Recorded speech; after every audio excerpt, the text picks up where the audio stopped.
we will go ahead and call this meeting to order. And if we may lead with a pledge, and Derek, would you mind beginning that? Ready to begin.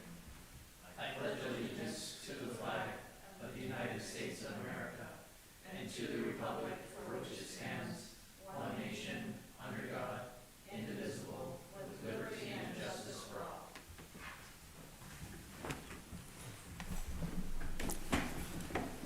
And thank you for that. And may we have a roll call, please?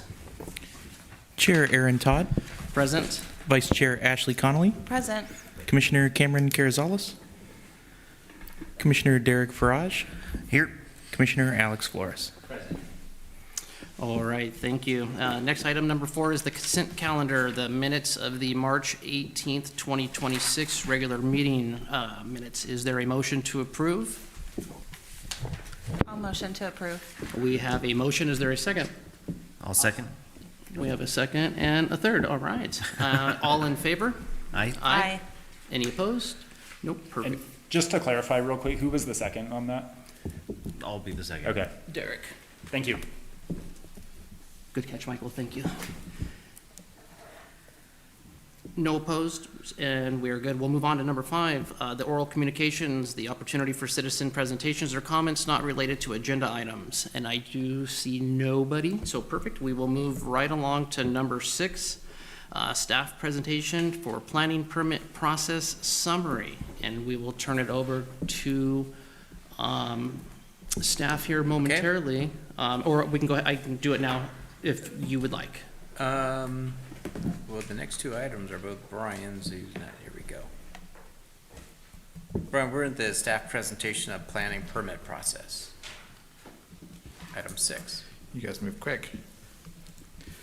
All right, I just thought since we have only just one new business item, I thought I'd run you through the land use or development permit process. We had presented this a few years back, but the commission has all mostly changed, so we thought we'd revisit this. This is available on our website, so any folks seeking entitlements in the city have this sort of flow chart to go through. We thought you'd also make it worthwhile your time to look into it. This is just a short summary of the major milestones for entitlements.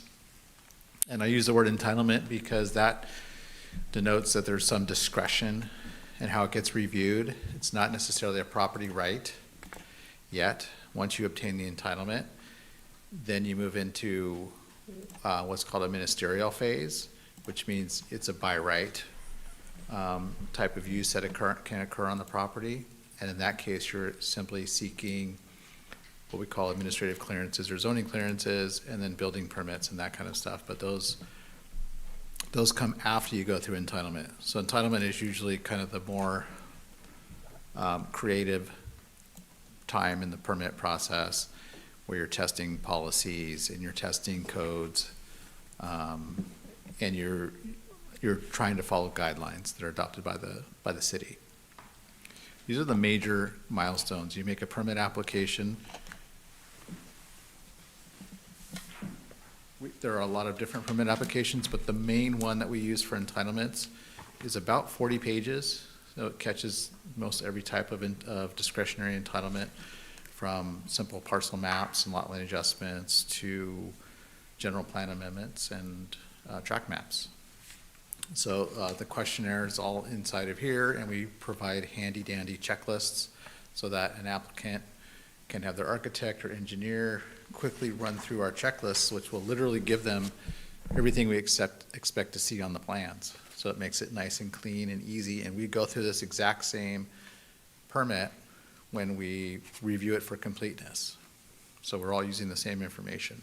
There's no secrets, there's no tricks up anybody's sleeves, and it even gives you descriptions of what kind of studies may be required, such as a traffic study or a soil study or a hydrology study or a sewer study or a water supply study. All of the possible studies that you might need are described right in here, and who you should contact to discuss what should be contained in those types of studies. So it's all right here.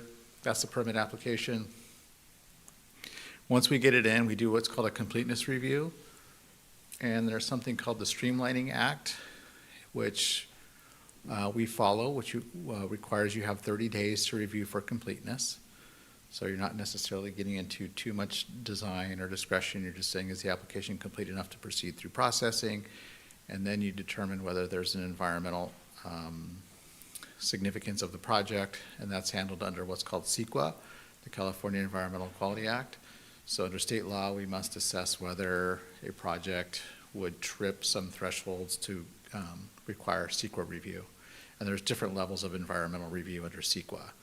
There's what's called negative declarations, mitigated negative declarations, and environmental impact reports.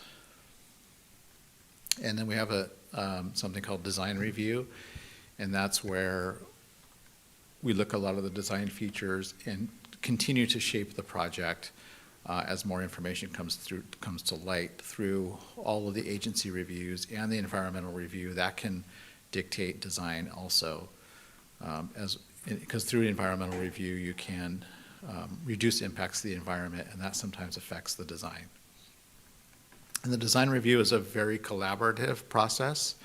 We like that word in planning. It includes all of the city departments are all involved, everything you can imagine.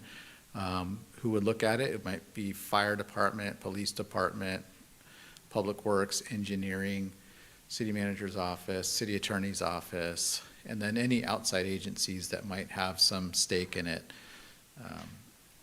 We refer to those as responsible agencies. So for example, you might have VCTC, who owns property along the railroad. They'll often have very substantive comments on some of our projects. Caltrans is another one.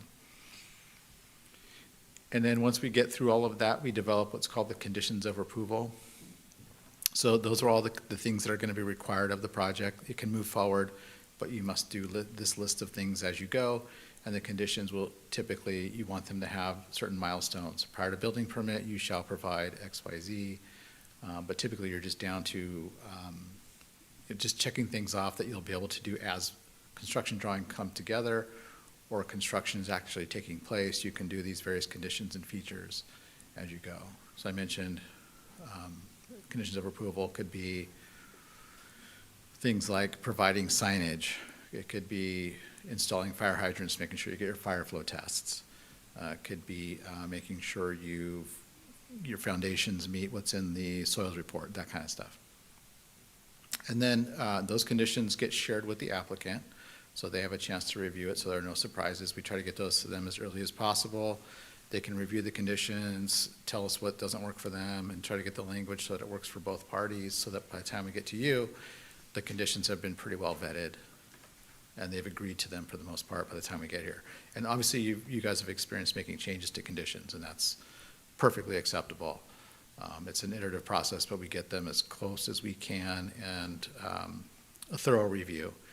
Then you're at the public hearing, and that's when you're hearing the project and you're looking at the conditions, and that's where you can make changes. You can kick it back for new design or new conditions, and then we come back, and then once we get the entitlement approved, which is what your body approves, you approve entitlements, those drawings come back, we stamp them, so that those represent a project you actually approved, and then they'll prepare construction drawings. And oftentimes in construction drawings, they get down into the structural elements and the architecture, and sometimes things don't quite work the way they thought they would when they were doing entitlement, so we're constantly checking those to make sure they match the plans that you approved. And if there's some significant change, we gauge whether, hey, this is a significant change, we've got to go back to the Planning Commission because it's no longer looking like the project we once had. All right, so that's a kind of a management process through the construction drawings. And typically a project will go through, 3 plan checks. If you get to 4, you really got problems. You shouldn't have been this far in the process. So typically by 2 to 3 plan checks you should be through and getting building permit, and then the building permit's good for a year. And then you can be doing construction at that time. And I mentioned that it's a collaborative and there's an interdepartmental review. So all of these departments come together through design review committee, and we all often have very common objectives. So there's a lot of overlap. representation doesn't show the amount of overlap, but because we work very closely with engineering, public works, fire and safety to fine tune the projects and get something that's going to work for everybody. There's a lot that goes into making sure the engineering and sewer, water, streets, all that kind of stuff matches with the planning requirements, and then you had to make sure you have fire and safety, such as access and designing out crime and those kinds of things. So we all sit around the table, and we have sort of this, interdepartmental, just collaborative, just throw everything at it. It's a very effective process. And so this is just give you a summary. I've already kind of talked through a lot of this, but this kind of helps you get an image. The application gets submitted. Sometimes we'll do a pre-submittal screening to just say like, hey, is it even feasible? Because we don't want to, have you prepare a bunch of plans and submit a bunch of deposits if it's not even feasible. So sometimes we'll screen it out. Once the application's submitted, as I mentioned, we have 30 days to review whether it's complete, and that includes all the various city departments plus other departments as needed. If it's incomplete, it goes back to the applicant, and then they come back, and it can take them sometimes years to come back to us. Or sometimes they come back within 60 days or so, then we take it through another, usually less than 30-day process at that point. Once it's deemed complete, we go to the next stage. And that's where we go through the CEQA environmental review, more design review with all the interagency departments, and develop the conditions of approval. So this kind of helps give you a little bit of visual on the flow. And then by the time we get to the public hearing, there's a notice that goes out. It's a 300-foot radius notice. Sometimes we do more than that. Sometimes if it's a zone change, you'll send a notice to all the properties that are within that zone. There's 3 types of discretionary review. One is just the community development director. The second is the planning commission, and then more significant projects make it all the way to the city council. And then that graphic just kind of illustrates what the public see at a hearing versus what's underneath that iceberg, which is all the other things I talked about. And you can see in there it has stakeholder inputs, parking, traffic, design review, resubmittals, re-reviews, conditions. So that's a little bit of a depiction of how that works. And then once you approve the project, as I mentioned, it goes through the construction. And that's where we're managing it through construction to make sure it meets all those conditions of approval that your body approved, complies with the building code, which is another set of documents that they have to comply with. And then they pay their development impact fees, and some projects will post improvement bonds if they have public improvements. And so those bonds manage, or they ensure that improvements are made over time and the city's not left with half-baked public improvements. You get your building permit, you get your grading permit, and you're off to the races, and then they start doing constructions.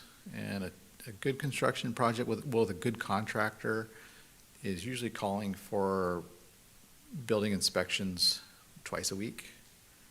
Once a week is perfectly good clip. But more than that, sometimes it'll take many months before we hear from them, and so we have to keep checking in on them. Like, how are you guys doing out there? We'll send the building inspector out, like, hey, go see what's going on. They haven't called for an inspection in 3 months or 6 months or whatever it is. But that pace of inspections is driven by the contractors. And then sometimes they'll have change orders. If something in the field isn't working, they'll call their architect or their engineer and say, hey, we can't actually construct it the way you have it. And then they'll re-review it on their side, and they'll submit to us what we call change orders, or sometimes they're called requests for information. And so an engineer will then resubmit to us changes to drawings, and we'll re-review those, and then issue a new permit to go back and keep going. It's very rare that we would stop construction and go all the way back to planning commission, but it's possible. So we check all the conditions, and all the various departments go out and do inspections, building and safety, planning, fire, police, public works. They're all involved throughout this process. And then once everybody's good and it's done, we issue a certificate of occupancy that's signed by the city manager, and then there should be completely done and all of the regulatory hooks are out of them. Aside from whatever permits they might need otherwise. Sometimes you need a health permit at the county, and they have to keep managing that, or alcohol permits or licenses, it's an ongoing process. So we have a lot of grace for our business owners. They go through a lot, not only through us, but all the other departments as well, and it's ongoing, so. But that's basically the gist of the entitlement process. And as I mentioned, there's those 3 hearing bodies, and this is a list of the types of projects that fall under each of those 3 categories. So this gives you kind of a better idea. It's kind of the smaller projects is the planning director approved ones. We'll still notice a hearing. The medium projects go through planning commission. Well, medium and big projects go through planning commission, and sometimes they stop at planning commission. But other things will go all the way to the city council. You can see those are the vesting maps, the general plan amendments, some of the bigger stuff, the development agreements. So there you have it. I'd be happy to answer any questions. All right, thank you, Brian, for that. Sure. And does anybody have any questions for Brian? I have a couple. Okay. That last slide was really good and kind of starts to answer my question here. What is the level of project that's required to go through the entirety? Somebody wants to renovate their kitchen. Permits are required, but does it go through the level of, you got to fill out the 40-page application for No. that? What is the small, medium, large project that has to go through this process? Yeah, so what I just took you through was basically the entitlement process. So that's a discretionary process that gets you into the ministerial, which is the zone clearance building permit. Some projects start at the ministerial phase, such as a kitchen renovation or, an add-on to the home. If it doesn't, exceed any standards, you just come in and you get a zone clearance. It's one sheet. You just fill it out, name, address, you attach the plans. It's basically what we call over-the-counter. And those can be done on the spot when it comes to zoning, and then the building construction drawings we send out for plan check. But that's not a discretionary. There's no hearing body. They have a right to do it, as long as they meet the codes. Yeah. And so that's the simple things. Perfect. Yeah. That's just, a question that I Yeah. know. Patio covers, pools. Right. Re-roofings, those types of things. Remodeling on an existing single-family home. Those are all over the counter. Perfect. Yeah. Second, the iceberg one photo is fantastic. This week is, Administrative Professionals Week. And that's something to definitely highlight, that the public doesn't see everything that planning, fire, building and safety, that all of you guys do. So that's definitely something that I think the community, should be, aware of. That it's those small things that you guys are doing behind the scenes that come up with, big projects like the bridges, like Sonic and things like that. So thank you. You're welcome. Last question. The construction inspections, I know most people are going to hire a contractor and everything to, do the construction, but you have some people that are going to do it by themselves. Is there a checklist within planning that has dates or milestones, like, okay, you've done framing, okay, you got to have an inspection come out for framing, you've done electrical, the pre-drywall. Are there checklists that the city provides to applicants for that? In our building permit, there's a list of all the inspections types, so it's kind of self-explanatory. When you see the building permit, there'll be a list of all of those stages. Okay. So that they'll know as they're ticking off stages, they're collecting signatures as they go down. It's not always going to be perfect in that perfect order for every project. Doesn't always apply, but it's really easy to follow those steps. And it's all printed out on every permit. Perfect. Yeah. Being transparent, I think, Yeah. is super Yeah. important for anybody going through this process. So Absolutely. those are my questions Yeah. and comments. Thank you. Anybody else? I was just wondering, the different agencies, fire and public works and engineering and building, For people applying for City of Fillmore, are those internally routed to those different individuals, or does the applicant have to individually contact? Okay, They're routed through planning. okay. So, yeah, they don't have to contact everybody. We act as a clearinghouse. So we get it out to those other departments, and then that helps to collect the comments and also make sure that we're consistent. You know, one comment is not negating another and so on. So it takes a little bit of managing and shepherding to get those in. And you want to have one sort of project manager or clearinghouse that can compile all of that together. It's more efficient for the applicant, and then they just go to one person. Right, and they Yeah. don't need some expediter who's. No, they don't need knows how somebody to to run manage. around. No. I like to describe us as very boutique.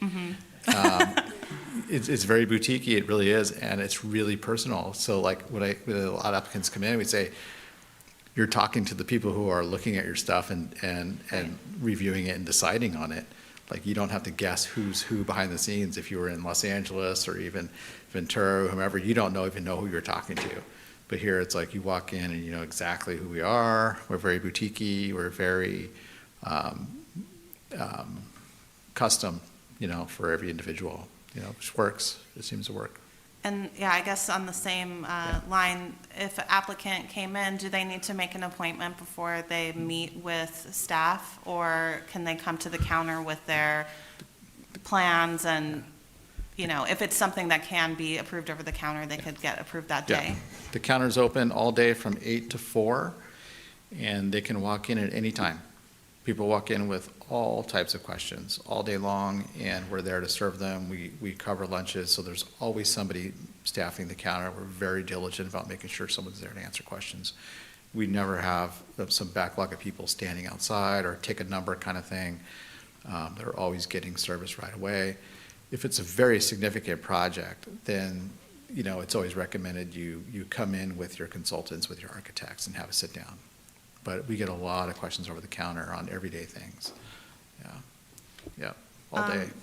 The last thing I wanted to know about is, you know, homeowners, they may not Yeah. know what would require a permit and what may not require a permit. I mean, sort of like Derek's example, you're remodeling your kitchen. Yeah. Okay, you're replacing your tile, you don't need a permit for that. Right. But you're moving your plumbing, or you're moving Right. your gas line that you would need a permit for. Correct. Is there any resource that someone who maybe doesn't have a consultant, maybe, you know, they have a contractor, but they don't have an architect who would know that? Is there something like that online, or would you recommend that somebody just call you? Call staff or come to the counter? They should call staff or come to the counter. Most contractors out there, they're licensed, and they know that, you know, almost anything you do is going to require a building permit at least. And they're very good about coming in, and we see a lot of the same standard contractors. You might have mom and pops who don't know they need a permit for something, and something as simple as like, you know, changing your toilet. You don't know that you need a permit. And Or so your often, windows. yeah, I mean, there's often a lot of things that happen that people don't know about. But if they come on our website, they look, they can see that we have what we call helpful handouts. But we don't have, you know, some exhaustive list, because it's kind of infinite as to Right. how many. So we just trust that people are going to come in and get permits, but they don't always. The contractors will, but the individual homeowners who don't know and they're just fixing something, maybe they're fixing an outlet, they typically don't come in. Okay. Yeah, even though the code may require it, but we don't have the ability to go around policing either. Policing it, yeah. It's But kind of an there's honor not system. like, you know, typical things that homeowners don't know you need a permit for. I mean, we probably should. I mean, Yeah. that's a good suggestion. That, you know, did you know, or common questions. Mm-hmm. We've definitely talked about putting something like that on our website.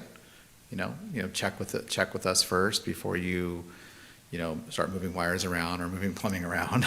Right, it's like Diggle, you know, the Yeah. gas company, they Right. have the Diggler Yes. emails and, you Yeah. know, I mean, Yeah, that's a especially good for what you suggestion. mentioned about the, you know, the outlets, like electricity. Right.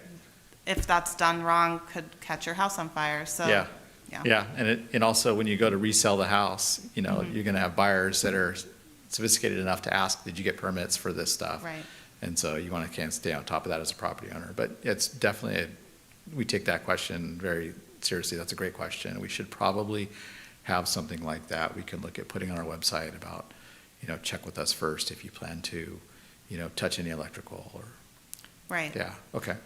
Okay, I lied, one more question. Sure. For the conditions of approval, you were saying, that's something that's developed towards the end of the discretionary review, correct?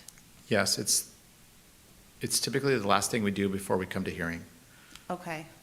So at that phase, all of the departments have already given input, so if there's, no fire truck access or something to your project, and that's gonna be a problem down the line, the applicant will already know about that Correct. They'll know if there's a condition requiring they do something. to provide the access. Yeah, in the construction drawings. Like, Okay. there's not enough of something to hold up entitlement, Mhm. but we want to see it addressed in construction.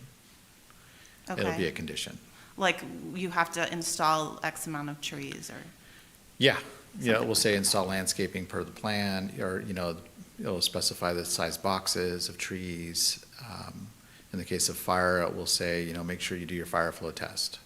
And it'll specify the type of hydrants that must be in there. So some of those details that don't get fleshed out at entitlement, that we want to make sure that they show up on construction drawings, there'll be conditions. so the applicant, I mean, what I'm hearing too is it's what you're saying, it's like the boutique experience where you're not gonna be hit with some surprise down the line after your discretionary review and you've changed your project for X, Y, and Z design reason, and then building comes in or fire comes in, oh, you can't have that there because whatever. They'll already be Yeah. somewhat aware. We share the conditions ahead of time, Okay, yeah. cool. Yeah. Thank you. Alex? Yeah, I have a couple. Does this procedure apply to already a building already existing and a new tenant? Like, for instance, the brewery, that building was already there. Do they have to go through this entire procedure or does anyone have to go through this procedure if they're occupying a new building and they're gonna remodel the inside? I know remodeling the inside is one thing. They have to ask for the permits and everything, but the building it's already there, so do they have to go through, what's the procedure for that? I guess? It's reviewed on a case-by-case basis. The brewery, for example, was a change of use. So Family Dollar had gone out of business and vacated the building for a couple of years at least, several years. And that was a retail use. Then when the brewery came along, initially they wanted to do manufacturing. And that was a completely different use for that zone. And so they started the entitlement process. They had to go through what's called a conditional use permit to do a brewery/restaurant in that zone. So it wasn't a Family Dollar, or it wasn't even a retail store like Family Dollar. It was a completely just change of use, which has completely different hours of operations, has completely different clientele, has completely different demands on parking, has a completely different Occupancy. interior structure, occupancy loads, impact on sewer, for example, like they have different types of bacteria that has to be screened. It's a completely different use that has to go through this process. Some cases, if you have a use that occupies the current building, like let's say the ballet store that recently went out of business, if someone were to come in within 90 days and also want to sell ballet products, they could just slide right in. There's no need for going through this type of a process. So we have various levels of review, and our code spells that out. We have what's called a use matrix. And if it has a P, which is permitted, you don't have to go through this lengthy process. You go through more of a ministerial process. If it says you need a development permit or conditional use permit, then you're subject to this process. So permitted, it's over the counter. If it's development permit or conditional use permit, you're looking at, what do you see on the slide here? Yeah, and it's a case-by-case basis. I can share with you, in the zoning ordinance, there's something called a use matrix. I can give you the code section for that, but it lists like every type of use and development you might have, and then we categorize that and describe what level of permit it is. I have a copy of it here, but I can share that with you. And my last one is like, for instance, the shopping center, they already have permits for certain retails. Does this apply as well? Like Vaughn's. Yeah. Yeah, so Vaughn's went through all of this the shopping center, Baldwin Square went through all of this process. And if a tenant comes in with a use that was approved under that conditional use permit, it's considered permitted. And then they come in and just go through over-the-counter process. The only reason why I'm asking is because when I opened the dry cleaners, I Uh-huh. did call the landlord there, and they said they had the permits to open up a dry cleaner there because they had a prior. Okay, So that's why if somebody's walking in already with a dry cleaner, for instance, which was there back in 99, back in 2019 or 2020, whenever they closed. okay. So if they walk in saying, I'm gonna open up a dry cleaners there. And the conditional use permit, yeah, if it's within 90 days, then the conditional use permit would be honored. Within 90 days. Yeah. If it's already been 6 years already, I think, 7 years or something like that. Then it's expired. It's just, and then we'll have Yeah. to go through this process. You'd have to go through the process again, Okay. yeah. I mean, you'd have to go through it if you're adding stuff too, right? I mean, it's not like if you come in there and you have a dry cleaner, but you're gonna add a bathroom, you would still Yeah. have to get a permit to do that. If you're just doing some partitioning. Yeah. Typically not, but if you're doing some major structural changes to it, then it's a discretionary permit. And Okay. then it goes through this. It's called a development permit. Yeah, if there's significant changes and you have to hire an architect, if it's commercial, you gotta have an architect. And that will trigger the development review process. But if you're just, moving some interior wall, non-structural partitions, typically that's okay. It doesn't require discretion. Okay. One comment about Alex, was that all? Perfect. I didn't want to cut in there. On the website, possibly, there's a lot of information on the City of Fillmore site to kind of piggyback off like Ashley and Derek. I think maybe a section on there for planning or something along the lines of items you do not need a permit for, and it doesn't have to be monstrous, 4 or 5 items, and then if you do not see your item here, please contact us. I think that would kind of help, because one of the most common questions I get is, do you need a permit for a sprinkler valve repair? Okay, So okay, minor or minuscule, but yeah, Yeah. I think if it's Okay. not on that little list, even a phone call, I think, kind of helps answer the question. yeah, we can come up with kind of a short list of common questions like that. Sprinkler repair, kind of the common everyday, day-to-day house maintenance. Right. Yeah, Okay, perfect. No, I think that would help out. yeah, yeah, And save, I needed a permit for that Yeah. down the road. yeah. Or if someone doesn't know and they would want to come in and get a permit for it, it might be nice. Right. Yeah. The Like, savings already started. I had no idea that, Well, and it's not scary. Like, the Yeah. whole point is the process of getting a permit for something Right. is not a scary process. No, it's not a scary And if you process. have small things that you're doing, it's not gonna cost $1 million either, No. so. And it helps to have that Safety administrative net. record. Yeah, make sure it's safe, make sure it's Yeah. done right, and then you have the paper to back it up when you go to sell the house. Yeah, Yeah, That's probably the biggest heartbreak is when they find out the patio they built in the back is non-permitted. yeah, and then they find out, well, you can't permit it because it doesn't meet setback, or there's some issue, Right, it has to get demolished, right. yeah. All right. It's unfortunate. Yes. It Oh, no, happens. absolutely. Perfect. So no other Yep. questions for item 6, and thank you for that. And then we will jump into number 7 for public hearing for consideration of resolution recommending zone ordinance amendment 2601. And we will turn this back over to staff. Okay, thank you, Chair. So you might notice a common routine here where we're updating ADU ordinances. You last saw the ADU ordinance updated in September. That, you may already know, it went through the city council and got approved, codified, and then the state adopted subsequent laws, an assembly bill and a senate bill that changed them further, between November and December of last year. They're effective of January, so we're cycling back through.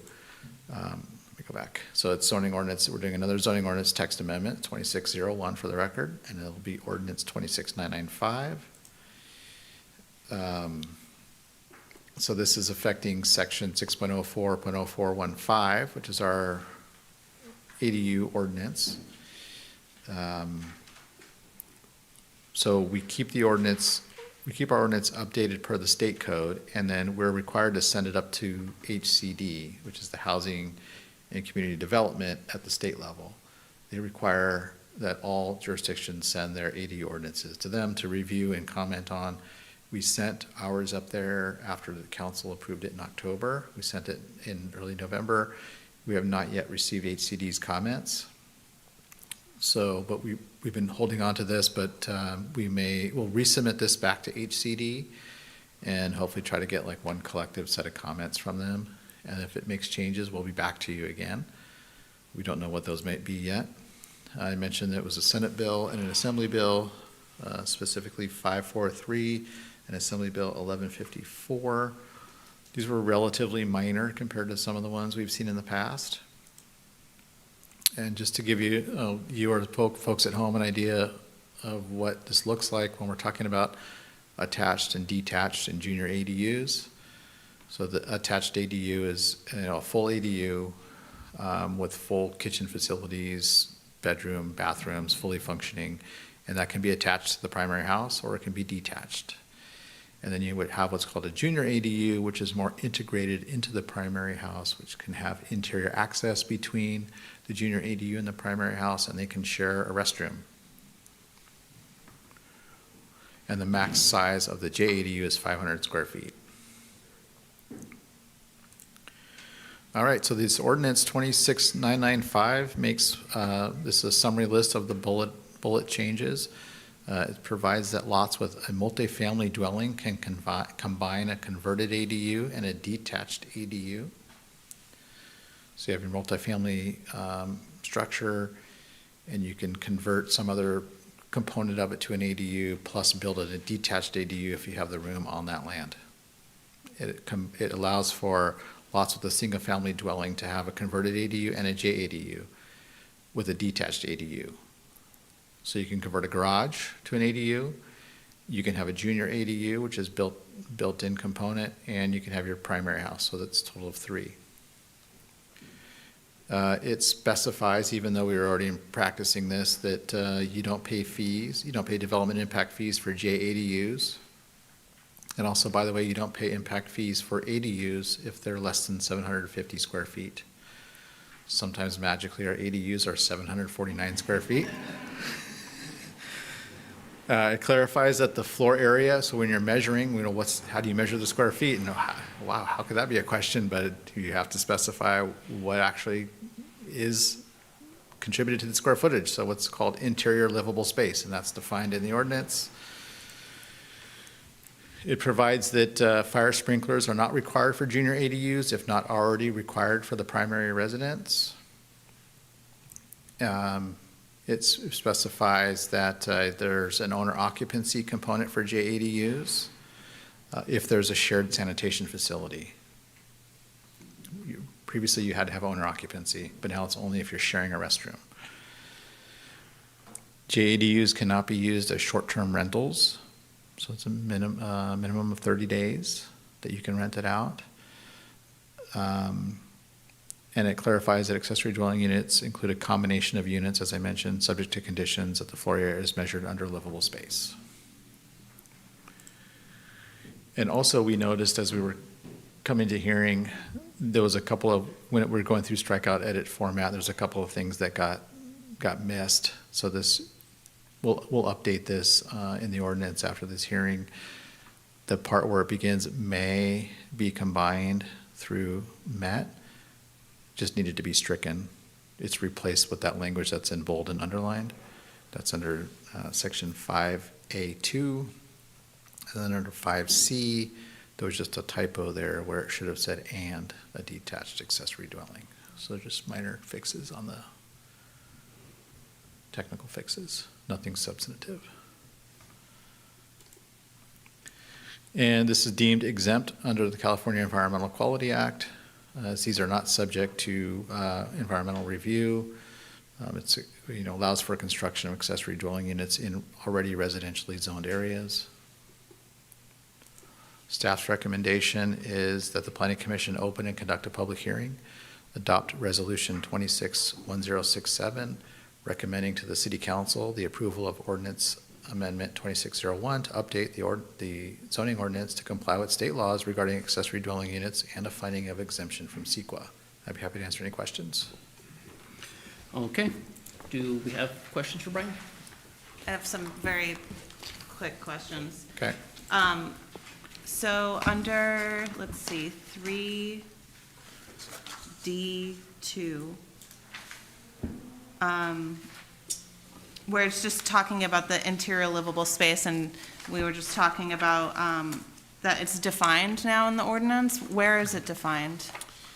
It's in the definitions section on page 13 of 13. of the ordinance. Let me check that. It's the third row up from the bottom. Okay, so I guess my question on that is still the same. So what if there was like a loft condition? Does that space get counted twice? And what about stairs? Stairs would be counted toward livable space. So was it once or twice that you count them? Not Do you sure. count, like if you count it on the top floor or on the second floor and on the first floor?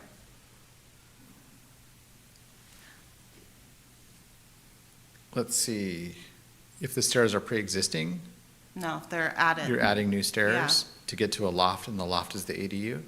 No, like Or- let's say it's a new structure that has stairs in it and that's Yeah. a two-story ADU. Okay. Are you counting the stairs once or twice for the interior livable floor Well- space? Or is that not counted at all? We would only count it once. Okay, Yeah, we wouldn't double count it, but it would most likely go toward the primary calculation.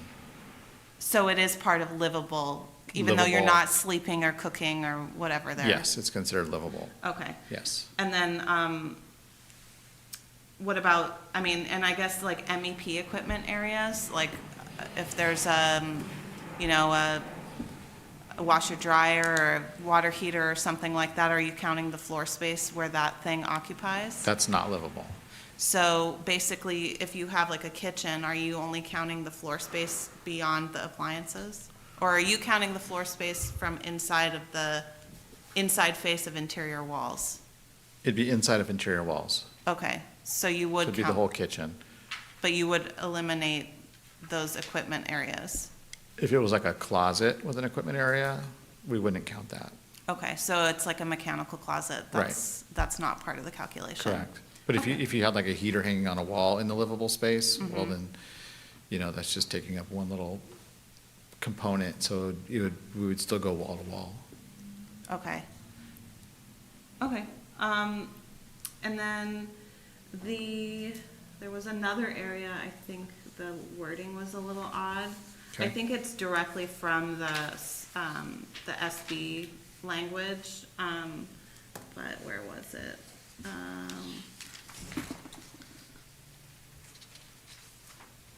So on the fees for A and B, why is it or junior accessory dwelling units rather than and?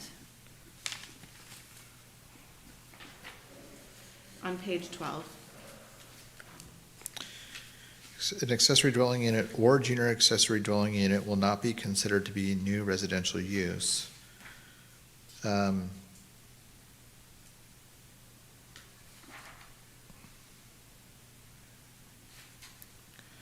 I suppose it could be and.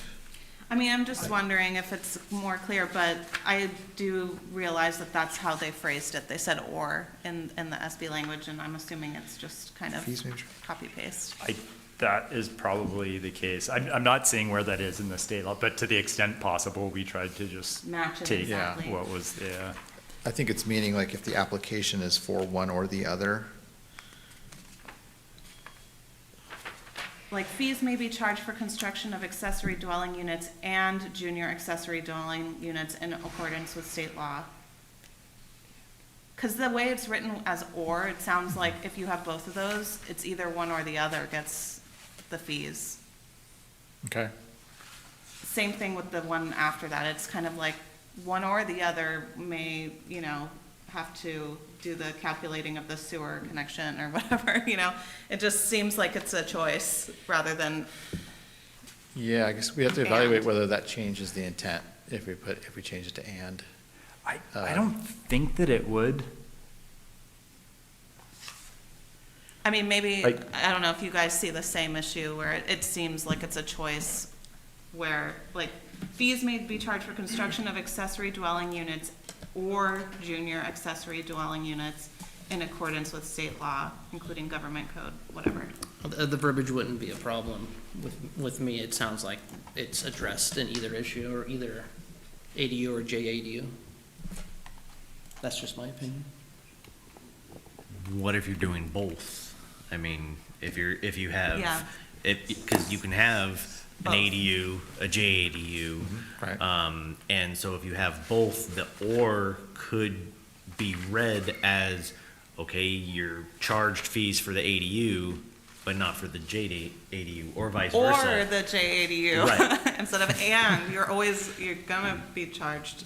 Right, so, I mean, like Brian said, it could be what was the intent of the SB or the language in the Senate Right. bill. And from there, again, if it's a copy and paste that we're copying from the legislation, then we know it's or, because, and again, what was the intent? Yeah, that's what I'm trying to understand, because as I'm reading it, it's confusing. I will say, having gone through multiple iterations of the state law, I don't know that there's necessarily an intentional difference with that. So the way that the state law reads, I think that lines, okay, yeah, that's right, that lines up with these sections. So this is directly from the state Yeah. law. Fees charged for the construction of accessory dwelling units or junior accessory dwelling units shall be determined in accordance with chapter 5. So and it's the same thing for B as well.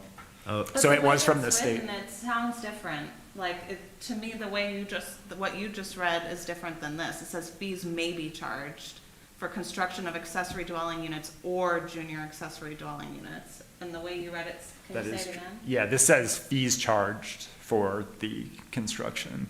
So I guess that doesn't, actually, you're right, that doesn't line up. yeah, the state one says fees will be charged for either a ADU or a JADU, and it's like, okay, whichever one you're building, fees are charged for. The So- way it's written in our code or our ordinance sounds more like it's one or the other. What if we struck out may be, Yeah. so it would say fees charged for the construction of accessory dwelling units or junior accessory dwelling units in accordance, Will be in with accordance with state law. will be in yeah, shall be determined in. Can you use either? Either or? Well, I think keeping with the state, just, it's defensible at that point, you know. So how about if that's at fees, so we'll strike maybe fees charged for the construction of accessory dwelling units or junior accessory dwelling units shall be determined in accordance with. Yeah. Does that, Yeah, I think that's clearer. okay. And what section was that again? It was, under 7A, page 12. Fees charged for the, and then to the fees charged for, okay. And then, okay, and then let me see, subsection B, an accessory dwelling unit. So this is reading from the state law now on B. An accessory dwelling unit or junior accessory dwelling unit shall not be considered by a local agency. Okay, so then, yeah, that deviates a little bit to be a new residential use for purposes of calculating. Couldn't we say neither accessory dwelling unit nor junior accessory dwelling unit will be considered to be a new residential use? Instead of saying will not. Yeah. I think if it's the same meaning, that's if you think, I just that think reads- it's a little clearer to read, but one more time?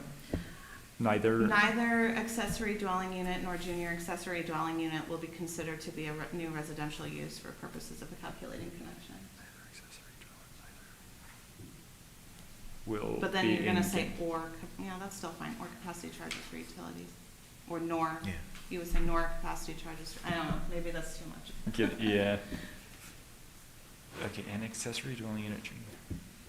Yeah, I mean, I agree that this is The grammar is clunky, odd. but an accessory dwelling unit or unit shall not be considered to be new residential use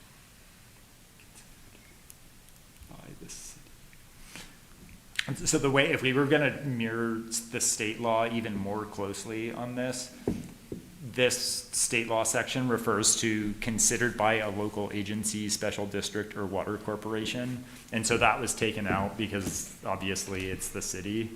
But what if we added the city, an accessory dwelling unit or junior accessory dwelling unit will not be considered And by the city to be, does that, I mean, maybe that doesn't clarify anything.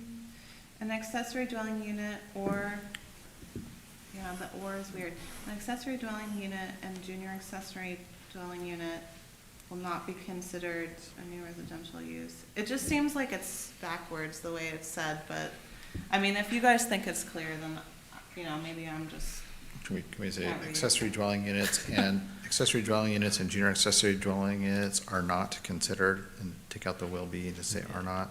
I think that one's more clear than Yeah. The 7A. first one, Yes, yeah. I think 7A, definitely making those changes. But I think the 7, because it's 7B, right, is the one you're talking about. the accessory dwelling unit will Yeah. not be considered to be a new residential use. Yeah, I think that's pretty clear. Okay. Like, you can't build one to then give it a new address and it become a new, property. I think it's pretty clear. There's another one on this page under D. So it says, for purposes of this subsection, an accessory dwelling unit or junior accessory dwelling unit that contains less than 500 square feet of interior livable space shall, for the purpose of section whatever education code, be considered other residential construction that does not increase accessible space by 500 square feet. Is other residential construction like a term? That is, it's not a term that I'm familiar with, but it's a term that's used in the state law. My guess is it's coming from that education code section, and I can check on that really quickly if you're interested, or if people want me to skip that and save the time, that's fine too. Yeah, it just seems like, it seems like it's like a term that would have a definition, but then it doesn't make sense to me. So like that whole section, yeah, maybe I have to reference the education code to get the clear picture, but. Maybe we can come back to that. Let's see, other residential.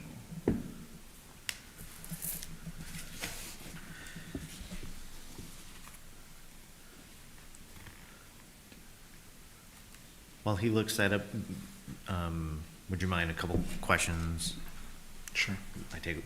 Yeah. So one, we sent the housing ordinance or the ADU ordinance back in September to HCD. We still haven't heard back from them. Correct.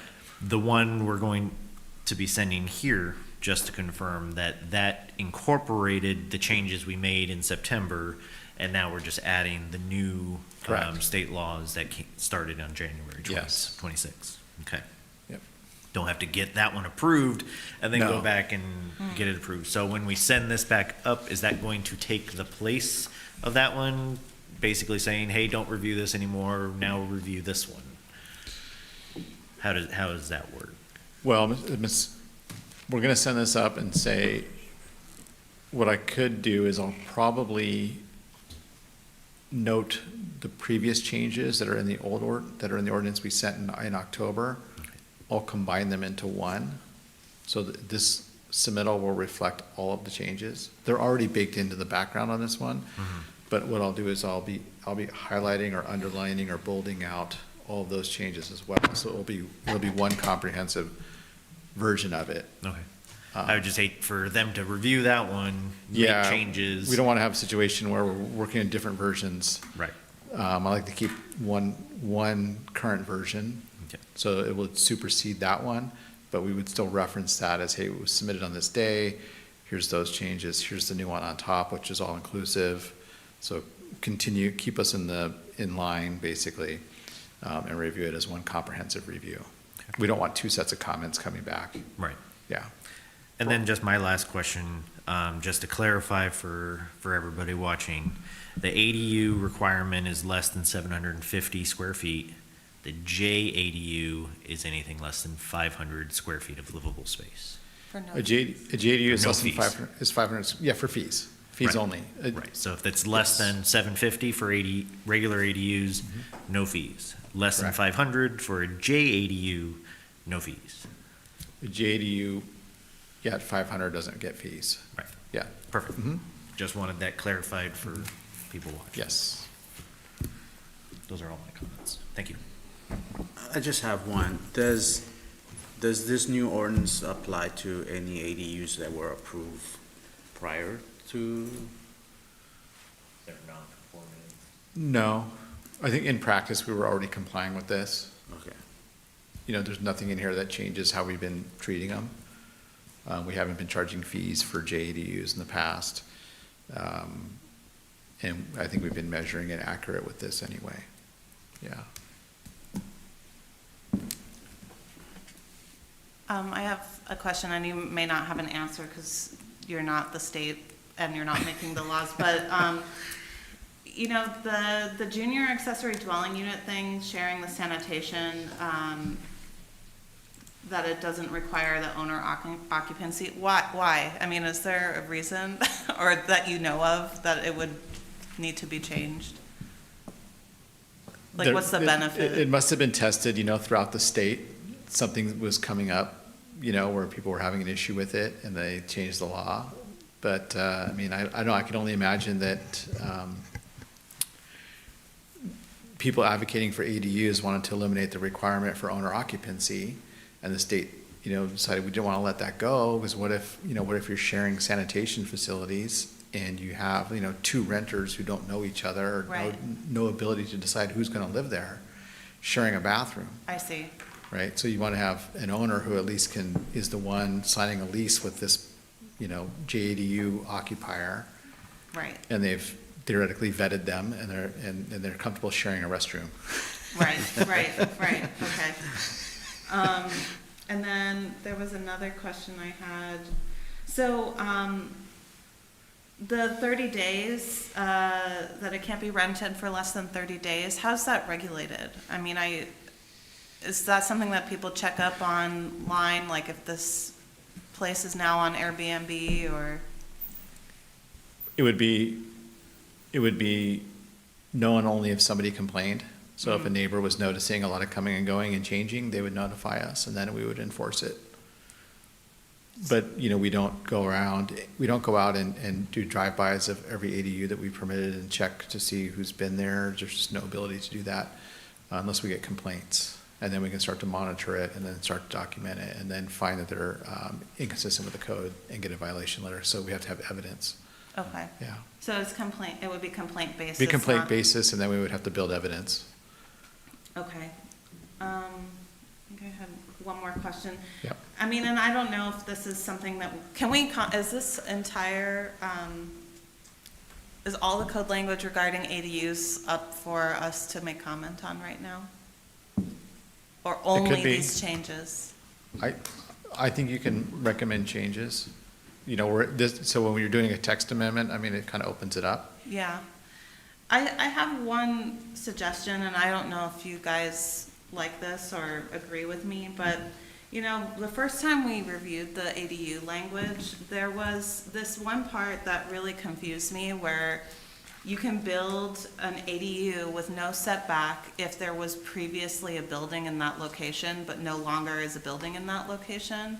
I think that's kind of weird. You know, I understand if you have a garage that has 0 lot line and you want to convert that to an ADU now, and, okay, it's already built, but if the building is not there anymore, and I guess it doesn't really define here, like, when the building was no longer there? Like, was this building there in like the 1940s and now you're trying to say, oh, I want to put an ADU at the lot line?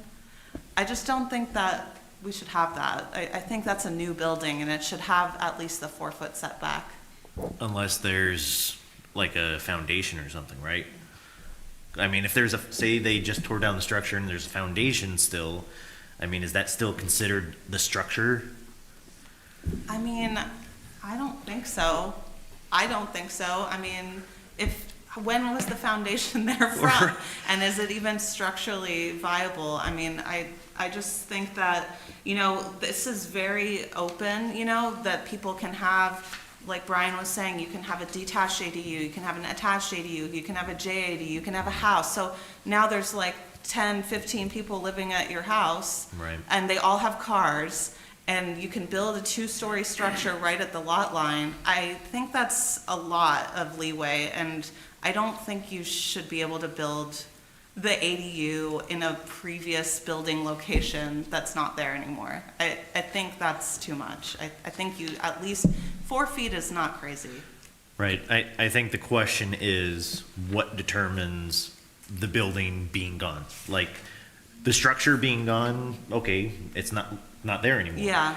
But foundation, say the foundation is still there, is that technically still part of the original structure, and would that be what would be looked at of an existing structure is already there, or an existing Yeah. building was already there? To me, it would be no. I don't care if the foundation is there and but there's no building there. I mean, it's not a building, you know, like, you know, for example, I mean, it's a different city, but I'm working on a fire rebuild. And, you know, they can rebuild their garage at the 0 lot line, but they want to add an ADU. But the ADU needs to have the 4-foot setback, even though it's technically the same building. In the 4-foot setback in the garage that they're rebuilding? So they can or- rebuild the garage in the same spot, and they Uh-huh. want to build an ADU on top of the garage. But the garage has to have the setback. So it has to set back 4 feet from each of the property lines. So now the But the garage has to be can moved. be rebuilt in the same spot. I mean, it's a special situation because it's a The fire. right. But, you know, like I'm saying, there's so much opportunity to build a lot of residential units. I don't think we need to also permit that a building that's no longer there, and I consider building meaning it's got structure. the walls, it's got the doors, you know, it's not like a shed that you bought at Home Depot, to me. But I don't know what you guys think. I'm sorry to interrupt. Which section is this in the ordinance? Oh, it's, 8 under 3. It's on page 4. It starts with no setback shall be Yes. required. Okay. So what if, so say building exterior wall on the house and they had a garage here that they demolished. It's an attached garage, so Yeah, that wall was an existing wall of the garage since it was Okay. attached. They tore down the garage, so Yes. now it's an exterior wall of the house. Would that be, and they want to build an ADU, but it doesn't have the 4-foot setback, would that be an existing structure with that wall being the original 4th wall of the garage? Like, they want to build it so that, I'm talking about the setback from the property line. Right. Yeah, so you're saying if that one wall of the garage that's no longer there, meaning it's an exterior wall of the house, is remaining and they demolished the garage 20 years ago, can they build the ADU with no setback from the property line? My answer would be no. I think, I don't think the code allows that either. Yeah. I don't think the code allows that. It says it has to be an existing structure. right, but that's what Yeah. he's saying. If the structure was existing but got demolished 20 years ago. It's not, no longer existing. Well, it said, in this language, it says, or did exist in that location. No setback shall be required for an existing living area. Okay, I don't need to read from the beginning. However, a setback of 4 feet from the side rear lines shall be required for an accessory dwelling unit that is not converted from an existing structure or in any new structure constructed in the same location and to the same dimensions as an existing structure. Right. And that, That's, I, yeah. I'm in agreement that if it's a new structure, absolutely has to conform to the 4-foot setback. But what is, I think the definition of what was an existing structure? I think maybe that wasn't the same part that I was looking at. We've never had that situation. Yeah. We've allowed an existing structure, like a garage. We've also had existing structures that weren't constructed with permits, or they weren't legally constructed, and they couldn't convert, didn't allow them to convert it. So it'd be an existing structure that was constructed legally, which means Okay. it was either constructed before the building code came into existence, so like pre-1940-ish, or it was constructed conforming with building permits at the time and became non-conforming. Then it could be rebuilt in that location. But if you don't have an existing standing structure that meets current setback, that was permitted, then no. Okay, so it's Yeah. like a Home Depot shed, it's right at the property line, and there's no permits maybe required for that, because it's under a certain square footage, and you now want to convert that to an ADU. No, we wouldn't consider that an existing structure. Okay, No. It would be on a foundation. So like you couldn't convert a patio cover or something like that. It would be, I'd have to look at revisit all those definitions, but that would not be considered a structure, a permitted construction.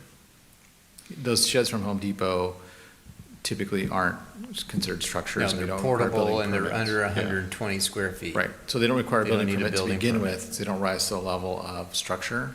okay. Okay. I thought I saw, though, maybe I read the wrong part. I thought there was something about where an existing structure used to be, that you That could was- build it there. No? I really thought I No. saw that. Existing structure that is converted to an accessory, or to a portion of accessory, however, a setback of 4 feet required that is not converted from an existing structure, or any new structure constructed in the same, any new structure constructed in the same location and to the same dimensions as the existing structure. Yeah, so for example, if you had like a single wall garage, like some of the old garages, it's just wood, you could stay within the same footprint and and demolish the whole thing and rebuild it as an ADU. Shall be required for an accessory dwelling unit that is not converted from an existing structure. Yeah. Or, converted from an existing structure, Mhm. or any new structure constructed in the same location and to the same dimensions as the existing structure. So I guess that's what I'm saying, Yeah. it's like, if that building that exists at the lot line, now you want that to be the ADU, but you're gonna demolish it. At the time you come in for application, it should be a standing building. If you've demolished it at some point in the past, it's not an existing structure.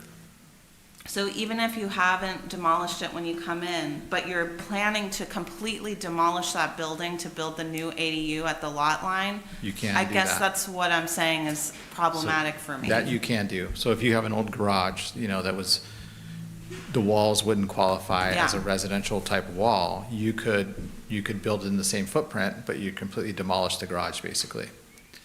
So Yeah. you're changing, footprint for footprint, as if, the garage had, met standard for a residential to begin with, you're allowed to. Right, but she's saying that if, okay, you have a garage that has no setback, Mhm. and your plan is to create an ADU, you demolish the garage and want to rebuild from the ground up an ADU, she's saying that you should now be required to have the 4-foot It's a new setback. building.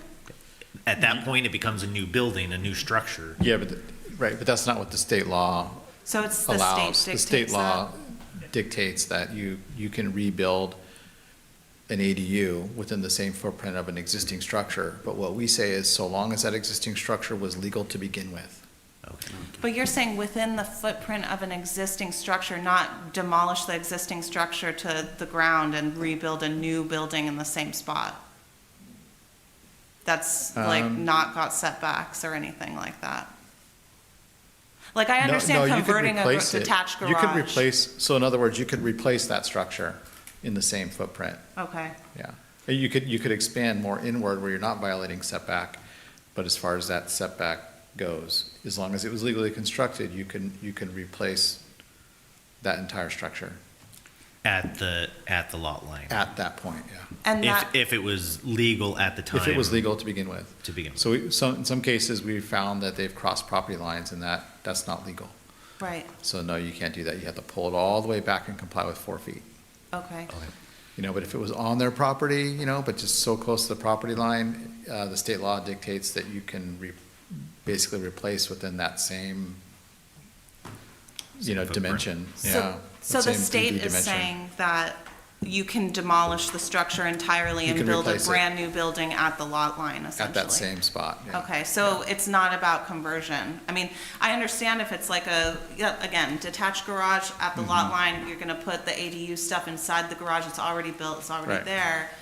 But demolishing it entirely and then building a new house essentially at the lot line, Yeah. I think that's a little odd. But Or if they have already demolished it and then coming in to Yeah. say, hey, I Rebuild. want to rebuild it. Yeah. They would then have to conform Yeah. to the 4-foot. They couldn't have already demolished it. Gotcha. We would want to already see it standing, so that it's a pre-existing condition at the time. So when you make application, that's what we call that existing condition.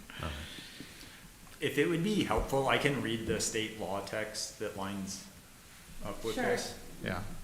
So what the state law says, no setback shall be required for an existing living area or accessory structure or a structure constructed in the same location and to the same dimensions as an existing structure that is converted to an accessory dwelling unit or to a portion of an accessory dwelling unit, and a setback of no more than 4 feet from the side and rear lot lines shall be required for an accessory dwelling unit that is not converted from an existing structure or a new structure constructed in the same location and to the same dimensions as an existing structure. Okay. Yep. So it's exactly the same, It's essentially. essentially one difference that I noticed looking at it is Fillmore's code says any and the state law says a new structure, but I don't know that that's a substantive, just so we could change that. And- No, it and- seems like conceptually it's the same, that you can demolish the structure and build a new one I in the see, same yeah. spot. I see what your point is though. Yeah, I think that what they're capturing is folks were probably throughout the state saying, well, I want to convert my garage, but my garage is so substandard, I got to tear the whole wall down, and the state saying, well, we need to allow for that. Right. Yeah. My recollection is that the ADU law was not always structured that way. I might be wrong about that, but I think this is like within the past like 3 to 5 years, maybe. I don't think it was No, it wasn't originally original. like Uh-uh. that. It seems like it could be pretty obstructive to other Yeah. people, Yeah. now that you can have a 2-story, it's a lot, And these laws are changing like so many times a year. yeah. Because they're constantly being tested.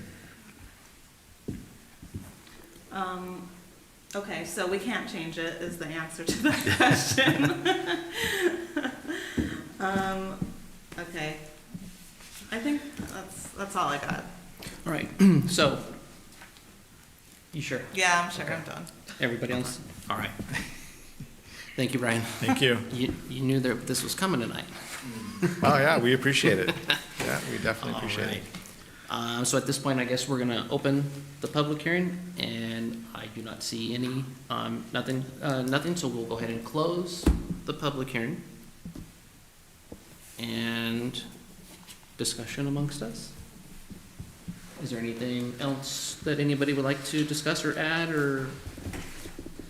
I mean, I hope that all these laws about adding all these residential units does help with the housing crisis, and I hope that it does resolve this issue, but I'm concerned about some of these safety issues with fire, building the buildings so close together, and having, like I said, you could have like 15 people living in one residential property that's not a huge property because there's no kind of like density regulation. You can have all these dwelling units. So, like I said, I hope it helps alleviate providing affordable housing to people.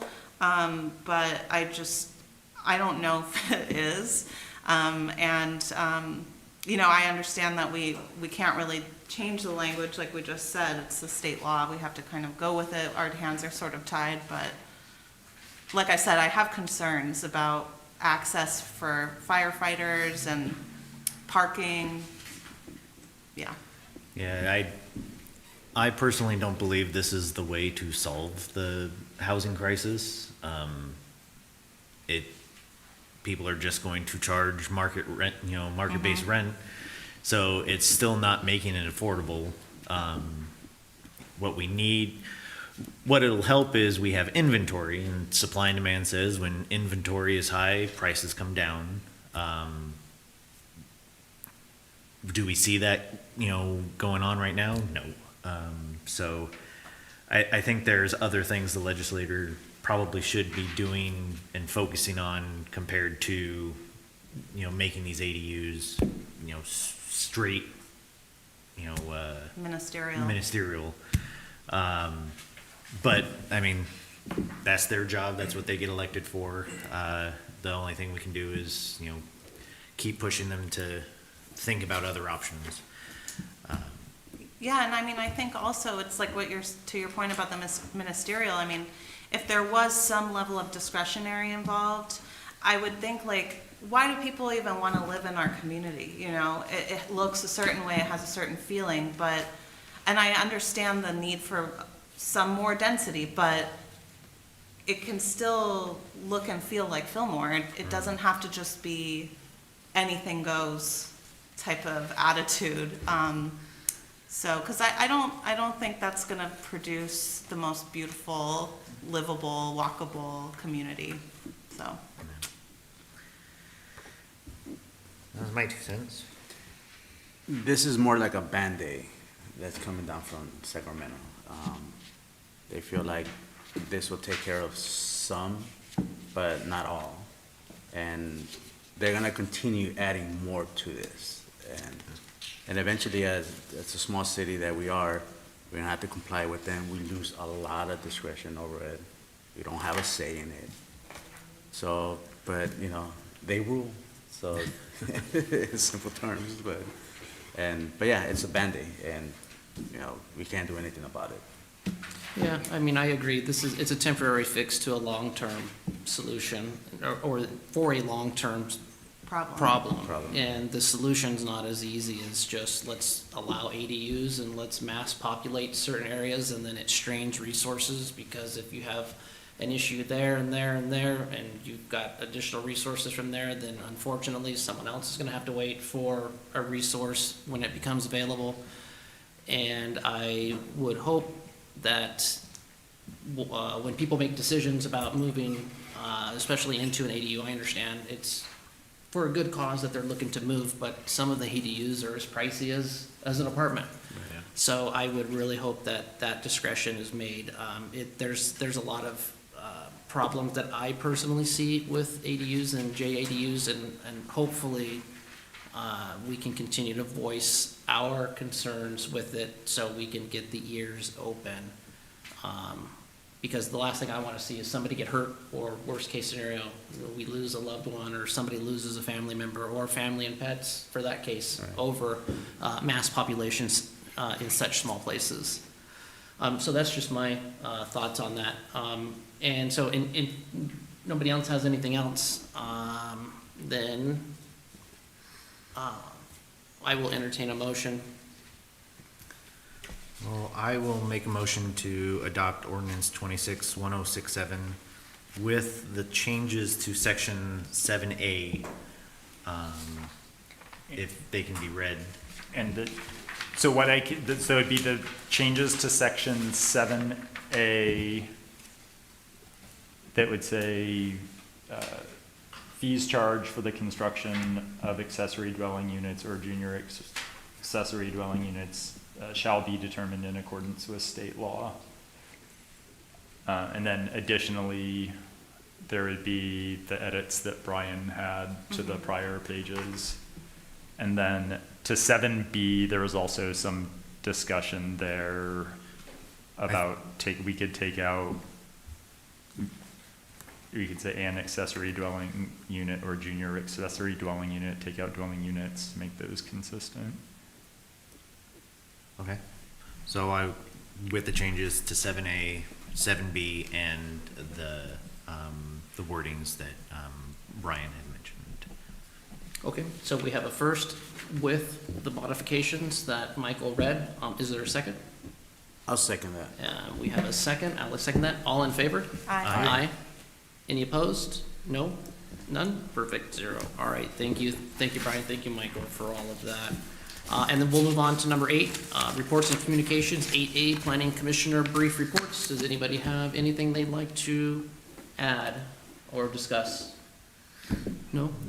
I attended another one of the business leaders roundtable at the Bunnin Chevrolet. R&Q.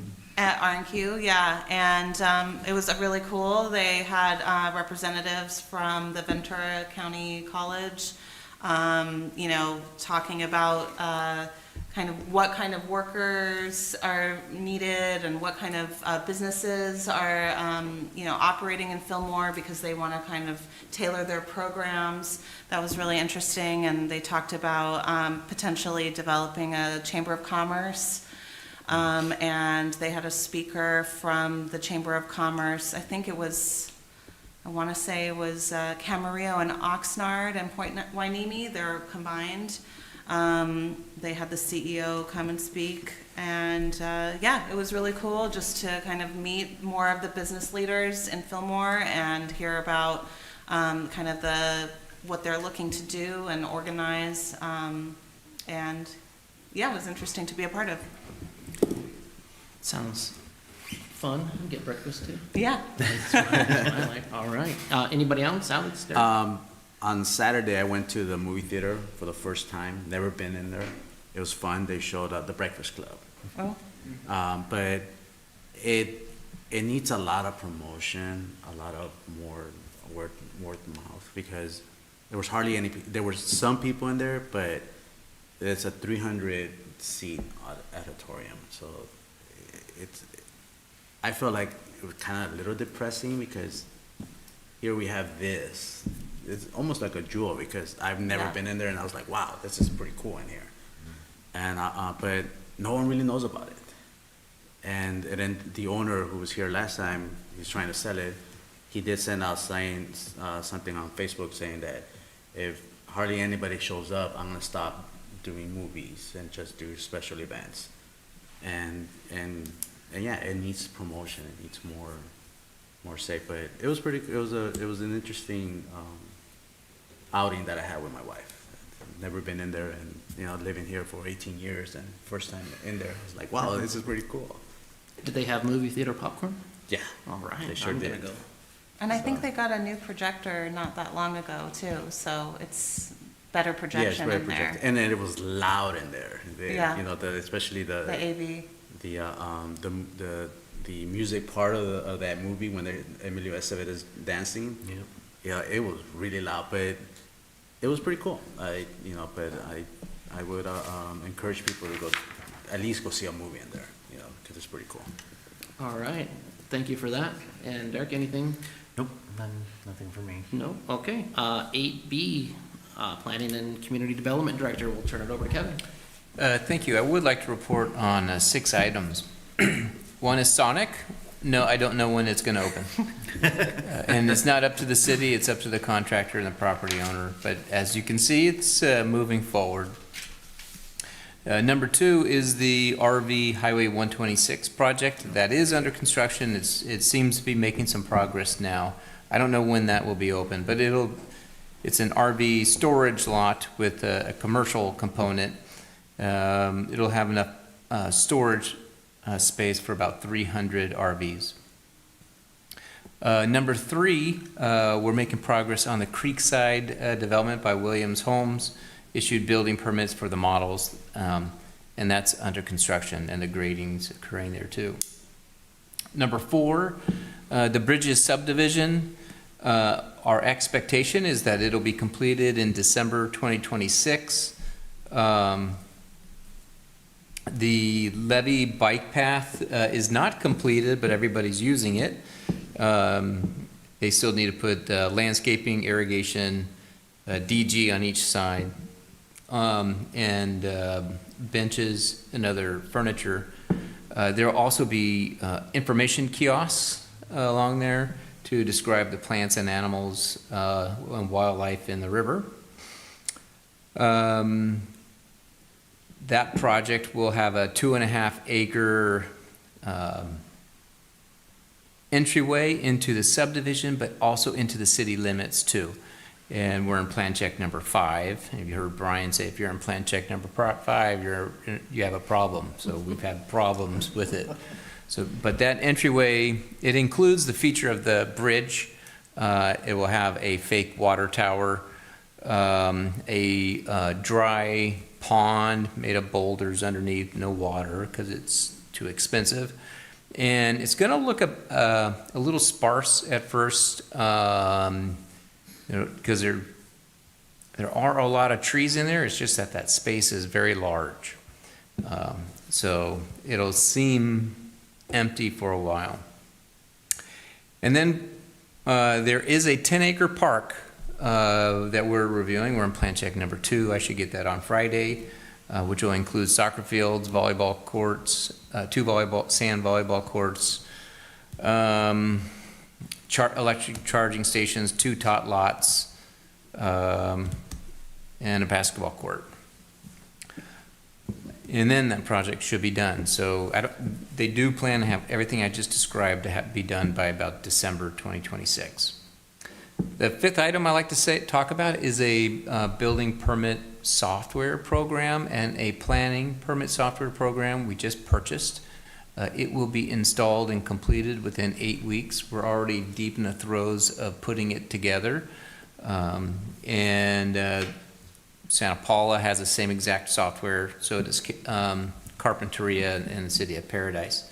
A lot of cities are going to different permit softwares. So we are moving very quickly on that. And the last thing I have to say, kind of related to the building permit software, is we do have a GIS system, and there's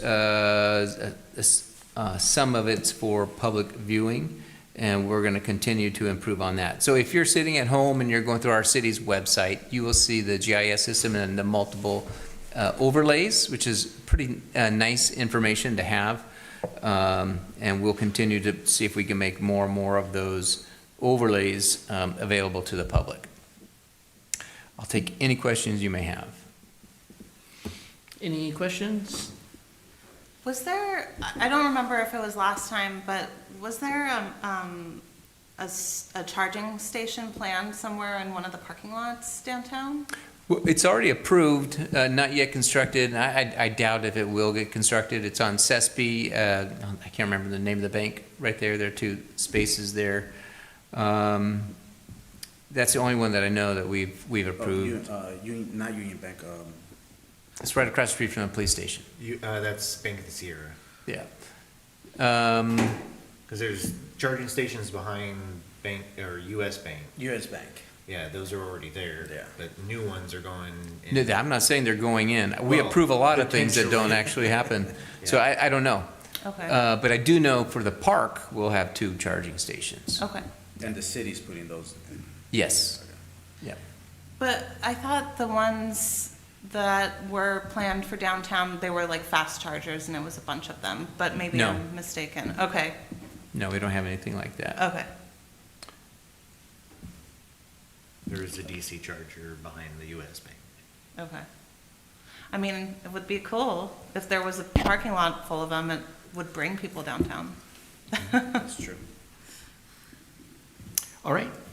Perfect. Thank you, Kevin, for that. And before we adjourn again, I'd like to say thank you, Kevin, Jacob, for all the hard work over there. Brian, thank you. And for everyone behind the scenes, thank you, Michael, for the expertise. And we will go ahead and adjourn this Planning Commission meeting until next month, May 20th, at 6:30 here in Council Chambers. And thank you.